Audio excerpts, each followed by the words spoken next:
अपने आत्माओं, आप जी तो अभी बालक हो जाते मार्ग के, आपने तो अटपट सुन रखी है नकली संतों की, और अब आपको ज्ञान सुन पता चलेगा। जैसे आप जी को एक अमेरिका की भविष्यवक्ता, अमेरिका की फ्लोरेंस की भविष्यवाणी सुनाई थी पिछले सत्संग में,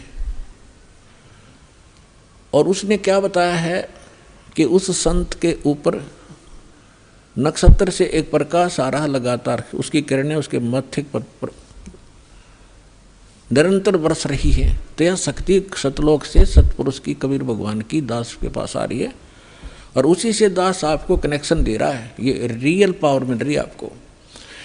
फिर वो क्या बताती है कि उसका चेहरा जो मैं देखती हूँ जैसे उसके चारों तरफ सूर्य उदय हो रहे हों। इस शरीर के अंदर एक और बॉडी है। जिन भी महापुरुषों को लेकर गए उनके यहाँ की बॉडी यहीं छोड़ गए, अंदर ऐसा ही शरीर है, वो ओरिजिनल, यानी तो भक्ति से संग्रहित, भक्ति से चार्जड है वो। तो जैसे सर्प कांचली छोड़ देता है, अपने ऊपर की कैंचली त्याग जाता है, वह सर्प जैसी होती है, लेकिन वो सर्प न्यारा है।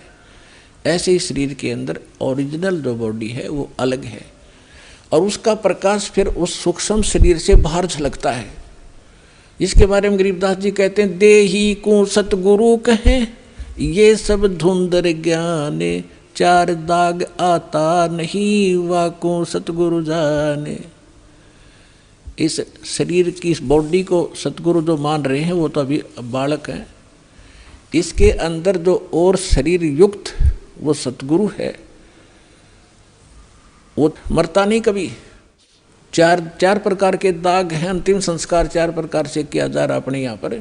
एक तो दफना देते हैं, मिट्टी में गाड़ देते हैं ईसाई और मुसलमान भाई, और हिंदू और सिख संस्कार कर देते हैं। कुछ ऐसे हैं जो जल प्रवाह कर देते हैं उसको, अग मच्छी कीड़े मकोड़े खाकर उसके शरीर को दबा देंगी। और कुछ क्या करते हैं, एक मचान बना देते हैं ऊंचा, उस 100 को उस पर डाल देते हैं, पशु पक्षी ऊपर के पक्षी आदि खा लेते हैं। तो चार प्रकार से अंतिम संस्कार यानी दाग दिया जाता है।